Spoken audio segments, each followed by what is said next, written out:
Newton बाबा के sir पे Apple गिरा था तो एप्पल मोशन में था, अपवर्ड टू डाउनवर्ड डायरेक्शन। अगर मोशन में था तो वो एग्जांपल है किसका, उसमें कौन सी एनर्जी पॉजेस हो रही थी, जो उनके सर पे आके चोट लगा था या गिरा था, तो कौन सी एनर्जी हुई, काइनेटिक एनर्जी हुई। बात समझ में है कि नहीं। मूविंग वाटर, करंट वाटर, तो जो करंट वाटर होता है मतलब फ्लो, जो वाटर फ्लो।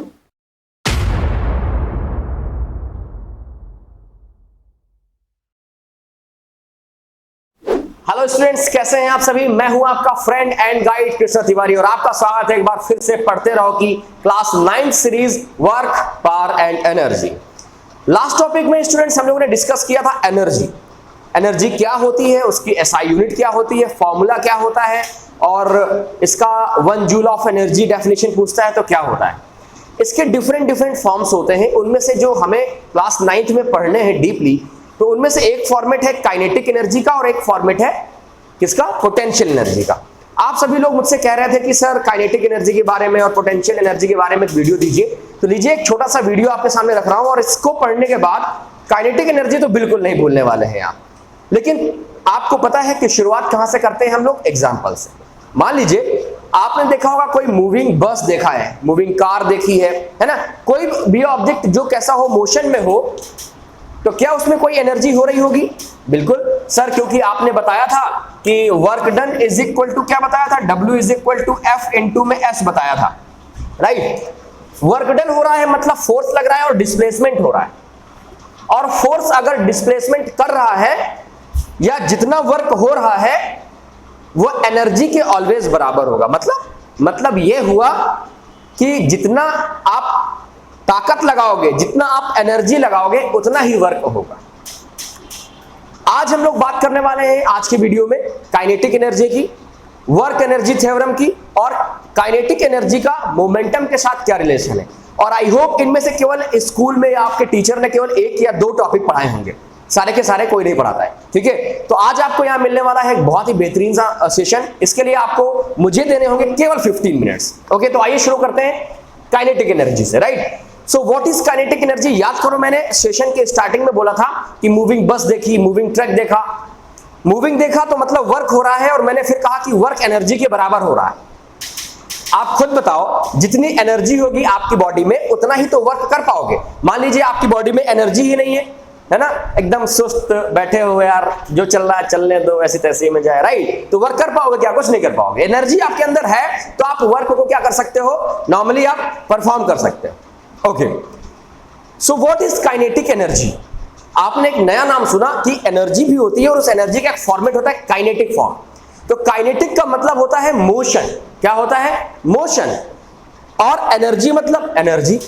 अब यहां से अगर डेफिनेशन बताई जाए तो क्या बनाई जाएगी, डेफिनेशन बनाई जाएगी, energy possessed due to the motion of any object. और अगर मोशन हो रहा है, डिस्प्लेसमेंट हो रहा है, मतलब कहीं ना कहीं फोर्स लगा है, और कहीं ना कहीं फोर्स लगा है तो मोशन भी हो रहा है, फोर्स भी हो रहा है, तो क्या लग रहा है, वर्क हो रहा है। तो work is equal to F into S। पढ़ा है हम लोगों ने, बहुत अच्छी बात है भाई अगर पढ़ा है तो। एक चीज हम लोग और जानते हैं, क्या, F इज इक्वल टू क्या होता है हमारे पास, F इज इक्वल टू होता है M इंटू में A। ओके, तो क्या मैं यहां पर फोर्स की वैल्यू रख सकता हूं, बिल्कुल रख सकता हूं, लेकिन एक चीज डिस्टर्ब कर रही है, मास तो कांस्टेंट होगा, किसी भी एक ऑब्जेक्ट जो कि मोशन में है उसका मास कांस्टेंट होगा, लेकिन उसमें एक्सेलरेशन हो सकता है चेंज हो। ये जरूरी तो नहीं कि कांस्टेंट एक्सेलरेशन से मूव कर रहा हो। अगर कांस्टेंट एक्सेलरेशन होगा तो A हो जाएगा 0, तो ये तो वैल्यू खत्म हो जाएगी, राइट ना, मतलब कि एक्सेलरेशन में चेंजमेंट है। अच्छा, फिर से कॉल कर रहे हैं, आई होप कि आपने पेन कॉपी निकाल ली है और इसको नोट करते हुए चल रहे हैं। What is kinetic energy, energy possessed due to the motion of any object is known as kinetic energy. अब इसकी एसआई यूनिट क्या होगी, अच्छा बताओ, वेट, इसकी एसआई यूनिट वही होगी जो एनर्जी की होगी, मतलब जूल, राइट। फिर इसके बाद हमने देखा कि अगर डिस्प्लेसमेंट हो रहा है तो फोर्स लग रहा है, और फोर्स लग रहा है तो वर्क डन हो रहा है। So work done is equal to F into S, and F is equal to हम लोग क्या जानते हैं, M इंटू में A। इसमें डिस्प्लेस कर सकते हैं कि नहीं कर सकते, बहुत बढ़िया बात है। और S डिस्प्लेसमेंट कितना होगा, अगर कोई ऑब्जेक्ट चल रहा है तो डिस्प्लेसमेंट कितना होगा, अगर कोई ऑब्जेक्ट मोशन में है तो इनिशियल स्टेट जो उसकी होगी वो होगी दोस्त कितनी, 0। मतलब u की वैल्यू क्या हो जाएगी, 0 हो जाएगी। सबसे पहले तो हम लोग प्लेस करते हैं, तो w इज इक्वल टू क्या हो जाएगा हमारे लिए, m इंटू में a इंटू में s। बताइए कोई प्रॉब्लम है क्या आपको? आई होप कोई प्रॉब्लम नहीं होगी। अच्छा, a की वैल्यू कहां से निकालोगे? a की वैल्यू आप निकाल लो कहां से, थर्ड इक्वेशन ऑफ मोशन से। क्या होती है third equation of motion, v square minus u square is equal to 2as। हो गई? तो यहां से a की वैल्यू आ जाएगी v square minus u square upon में 2 इंटू में s। यहां तक समझ में आ रहा है आपको? ओके। मैंने कहा कि अगर कोई ऑब्जेक्ट मोशन स्टार्ट कर रहा होगा तो उसकी इनिशियल स्टेट क्या होगी, 0। अगर u 0 हो गया तो हमारे पास क्या बचा, v स्क्वायर अपॉन में 2s, और ये किसकी वैल्यू आ गई, a की वैल्यू आ गई। क्या यहां तक बात समझ में आ गई आप लोग को? नहीं आ गई? बिल्कुल आ गई होगी। बड़ा सिंपल सा लॉजिक है कि वर्क डन हुआ, अगर एनर्जी लगाई तो वर्क डन में f की वैल्यू हम लोग रिप्लेस कर रहे हैं। f की वैल्यू के लिए मास तो कांस्टेंट, एक्सेलरेशन चाहिए। हमने थर्ड इक्वेशन ऑफ मोशन उठाया क्योंकि डिस्प्लेसमेंट भी हुआ है तो s लिखा है हमने इसमें, और एक्सेलरेशन चाहिए, u 0 है तो यहां से इजीली मिल सकता है। देखिए, so work done is equal to m, और a की वैल्यू क्या हो गई हमारे पास, v स्क्वायर अपॉन में 2s, और एक s हमारे पास हमने मल्टीप्लाई किया हुआ है। तो एक s जो आपको दिख रहा है, ये एक s और एक s क्या हो जाएगा, कैंसिल हो जाएगा। तो वर्क डन हो जाएगा हमारे लिए, क्या हो जाएगा, m इंटू में v स्क्वायर बाई 2। इसको लिखने का एक और तरीका हो सकता है। क्या हो सकता है? ये हो सकता है हाफ, हमने 1/2 बाहर निकाल लिया, क्या बचा, m इंटू में v स्क्वायर। और जितना वर्क होगा उतनी ही एनर्जी होगी, जितना एनर्जी होगा उतना ही वर्क होगा, या यूं समझ लीजिए, मतलब मैं पहले से जानता हूं कि W is equal to energy. अब कौन सी एनर्जी है, वी डोंट केयर। अभी फिलहाल काइनेटिक एनर्जी की बात कर रहे हैं। अगर मोशन में है, डिस्प्लेसमेंट हो रहा है, so the kinetic energy, work को मैंने रिप्लेस किया, kinetic energy is equal to क्या फॉर्मूला आया, 1/2 mv स्क्वायर। तो ये हो गया expression for the kinetic energy. Exam में पूछा जाता है कि काइनेटिक एनर्जी का एक्सप्रेशन क्या होगा। बात समझ में आई कि नहीं? तो काइनेटिक एनर्जी का फॉर्मूला होता है हमारे लिए 1/2 mv स्क्वायर। आई होप कि आपको ये समझ में आ गया होगा। अब हम लोग बात करेंगे कि ये किस पे डिपेंड करती है काइनेटिक एनर्जी, ऐसे कौन से फैक्टर हैं जिस पे डिपेंड करेगी। सबसे खास बात तो ये है कि फैक्टर्स में आपको एक चीज दिख रहा है कि जो काइनेटिक एनर्जी होगी वो मास और वेलोसिटी के स्क्वायर के प्रोडक्ट के हाफ होगी। कोई भी ऑब्जेक्ट जिसका मास m है और v वेलोसिटी से चल रहा है तो उसकी जो काइनेटिक एनर्जी है मास और वेलोसिटी के स्क्वायर का हाफ बाई 2 होगा। ये चीज समझ में आ गई आपको? फटाफट छाप लो, फिर आगे चलते हैं हम लोग, ठीक है, फैक्टर्स पे। आई होप आपने छाप लिया होगा, लिख लिया होगा मतलब, ठीक है। तो हमारे पास एक्सप्रेशन है kinetic energy is equal to half mv square. हमें डायरेक्टली दिख रहा है, क्या दिख रहा है कि काइनेटिक एनर्जी जो होगी वो क्या होगी, directly proportional to the mass of the object. Suppose कोई एक ऑब्जेक्ट है जिसका मास m है और ये किसी v वेलोसिटी से मूव कर रहा है ना, v वेलोसिटी से मूव कर रहा है, कुछ डिस्प्लेसमेंट हो रहा है, तो मास तो कांस्टेंट होगा। मतलब काइनेटिक एनर्जी किस पे डिपेंड करती है, मास पे। अगर मैं इस ऑब्जेक्ट का मास डबल कर दूं तो kinetic energy also will be double. ध्यान रखिएगा, क्वेश्चन आता है what happen in the kinetic energy when we double the mass of the object. तो जैसे मास डबल किया काइनेटिक एनर्जी डबल हो जाएगी। देखना है कैसे, अभी देखो बताता हूं। जैसे मान लो लिखा है काइनेटिक एनर्जी और जैसे 1/2 मास को मैंने डबल किया तो 2m हो गया, इंटू में v स्क्वायर हो गया, 2 से 2 कैंसिल हो गया mv स्क्वायर। तो पहले था आधा, हाफ mv स्क्वायर, अब हो गया कंप्लीट मतलब 1 mv स्क्वायर। तो हाफ का डबल 1 ही तो होता है। देखो हो गया कि नहीं हो गया। So first factor is mass, जिस पे काइनेटिक एनर्जी क्या करती है, डिपेंड करती है। Kinetic energy is directly proportional to the mass. Second factor is velocity, मतलब kinetic energy is also directly proportional to the square of the velocity. क्या मतलब हुआ कि अगर कोई ऑब्जेक्ट m मास से चल रहा है और उसकी वेलोसिटी मैंने डबल कर दी तो काइनेटिक एनर्जी 4 टाइम बढ़ जाएगी। स्क्वायर है ना, तो काइनेटिक एनर्जी पे क्या बढ़ा, 4 टाइम हो गया कि नहीं हो गया। बात समझ में आई। तो ये दोनों फैक्टर हैं जिन पे काइनेटिक एनर्जी क्या करती है, डिपेंड करती है। आप चाहो तो फाइंड कर सकते हो। देखो मैंने इस बार वेलोसिटी को डबल किया, so kinetic energy is equal to 1/2 into में m इंटू में वेलोसिटी डबल तो 2v स्क्वायर हो गया। तो 1/2 m इंटू में 4v स्क्वायर, तो 2 2 जा 4, कितना था, हाफ था, अब 4 हो गया, हाफ हाफ हाफ हाफ, यही तो बना 2। तो देखो 4 बार हो गई कि नहीं हो गई, 4 टाइम्स हो गई कि नहीं हो गई। बात समझ में आई कि नहीं आई? तो ये फैक्टर्स है, इससे आपको एग्जाम में क्वेश्चन देखने के लिए 100% मिलेगा कि क्या होगा काइनेटिक एनर्जी के साथ अगर मास को हमने डबल कर दिया, ट्रिपल कर दिया, हाफ कर दिया, या वेलोसिटी डबल कर दी, हाफ कर दी, ट्रिपल कर दी, और इससे 100% क्वेश्चन पूछते हैं टीचर, राइट। चलिए, आई होप कि आपको काइनेटिक एनर्जी समझ में आई होगी। कुछ एग्जांपल्स की बात करते हैं, जैसे न्यूटन बाबा के सर पे एप्पल गिरा था तो एप्पल मोशन में था, अपवर्ड टू डाउनवर्ड डायरेक्शन। अगर मोशन में था तो वो एग्जांपल है किसका? उसमें कौन सी एनर्जी पॉज हो रही थी? जो उनके सर पे आके चोट लगा था या गिरा था, तो कौन सी एनर्जी हुई? काइनेटिक एनर्जी हुई।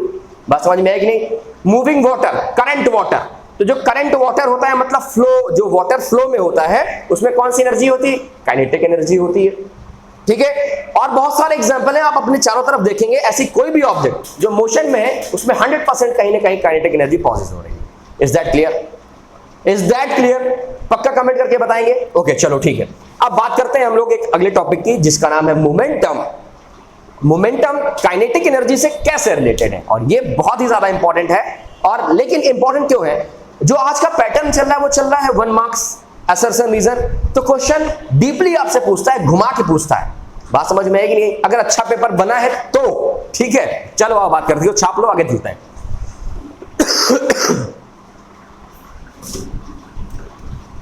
अब है momentum and kinetic energy. Momentum kinetic energy के साथ कैसे बिहेव करता है, जरा ये समझना पड़ेगा मेरे को। तो देखो भाई, मोमेंटम क्या होता है, कोई बच्चा बताएगा कमेंट करके। P is equal to mass into में वेलोसिटी। काइनेटिक एनर्जी क्या होती है? Kinetic energy is equal to half mv square. कोई डाउट?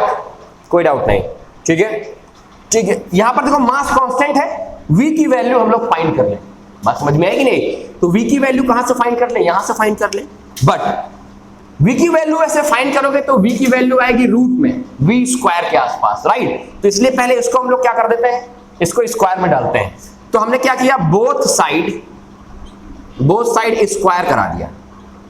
जैसे बोथ साइड स्क्वायर करा, क्या हो गया? p square is equal to m square v square, ठीक है, बहुत बढ़िया बात है।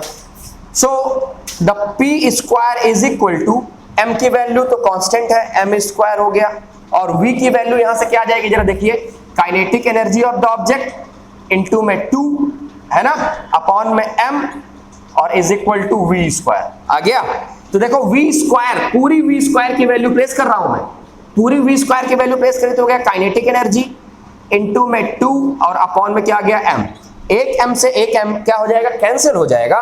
सो मोमेंटम का स्क्वायर इज इक्वल टू क्या बचा हमारे पास, 2m इंटू में kinetic energy of the object. या मैं इसको और एक तरीके से लिख सकता हूं, स्क्वायर हटाऊंगा, रूट लगेगा, p is equal to under root की वैल्यू 2 इंटू में m इंटू में काइनेटिक एनर्जी। मैं आपको ये क्यों पढ़ा रहा हूं, एग्जाम में कभी कभी 1 मार्क क्वेश्चन में पूछ लेता है फाइंड द काइनेटिक एनर्जी, और क्या देके आता है, मोमेंटम देके आता है। या हो सकता है कहता है कि मोमेंटम क्या है, मास इंटू में वेलोसिटी, काइनेटिक एनर्जी क्या है, मास इंटू में वेलोसिटी का स्क्वायर। तो देखो दोनों सिंपल सिंपल, लेकिन ये हाफ है, कहीं ना कहीं ये दोनों एक दूसरे से रिलेशन में है ड्यू टू मास। अगर सेम ऑब्जेक्ट के मोमेंटम की बात करें जिसकी काइनेटिक एनर्जी है तो मास भी सेम होगा और वेलोसिटी भी सेम होगी, लेकिन इसका स्क्वायर है। बात समझ में आएगी नहीं? सो मोमेंटम का अगर कोई क्वेश्चन आता है काइनेटिक एनर्जी से रिलेटेड तो सिर्फ एक फॉर्मूले पे डिपेंड करेगा, वह रूट 2m इंटू में kinetic energy of the object. और इसको ही हम लोग बोलते हैं relationship between momentum and kinetic energy. I hope कि आपके स्कूल में पढ़ाया गया होगा या आपके टीचर्स ने पढ़ाया होगा, नहीं पढ़ाया तो फटाफट नोट कर लो, इंपॉर्टेंट है, क्वेश्चन आपको मिलेगा, ठीक है। चलो भाई, अगर इतना आपको समझ में आ गया है तो थोड़ी सी टाइम और मेरे को दीजिए, थोड़ा सा टाइम मेरे को चाहिए। और अब हम लोग करने जा रहे हैं वर्क एनर्जी थ्योरम। अरे बाप रे, नाम सुनने में तो बड़ा डेंजर लगता है, जिसे कोई राक्षस का नाम हो, वर्क एनर्जी थ्योरम। अभी समझाता हूं, अभी रुको बस। सो वर्क एनर्जी थ्योरम, पता है इस थ्योरम को आप बहुत देर से सुनते आ रहे हो, लेकिन अभी तक हमने इसका नाम नहीं रखा था। जैसे न्यू बॉर्न बेबी होता है ना, तो हम लोग उसको छोटू, गोली, चीकू कुछ भी बुलाते हैं, है ना, आलू बुखारा, कुछ भी जो मन में आया, जो मुझे पसंद है वो मैं बुलाता हूं, है ना। इसी तरह हम इसको देखते तो आ रहे हैं, न्यू बॉर्न नहीं है ये, बस इसका नाम रखना है क्योंकि अभी 6 महीने का हो चुका है। बात समझ में आएगी नहीं आई? सो नाम हमने रख दिया वर्क एनर्जी थ्योरम। चलो ठीक है, बहुत बढ़िया बात है। अब एक ये टॉपिक है वर्क एनर्जी थ्योरम का, क्या कहता है? कहता है जितना भी वर्क होगा उतनी ही एनर्जी लगेगी। जितना वर्क होगा, work done by the object is always equal to the energy, output और इनपुट कुछ भी ले सकते हो, मतलब कंज्यूम, ठीक है, और रिलीज्ड। जितना भी आप एनर्जी दोगे उतना ही वर्क करेगा, और इसी को हम लोग बोलते हैं वर्क एनर्जी थ्योरम। बात समझ में आई? और वर्क एनर्जी थ्योरम की प्रूविंग नहीं है, डायरेक्ट फॉर्मूला है। वो क्या होता है? ये होता है work done always equal to the change in kinetic energy. It means that 1/2 mv square minus 1/2 mu square. अब ये क्या है सर नई चीज?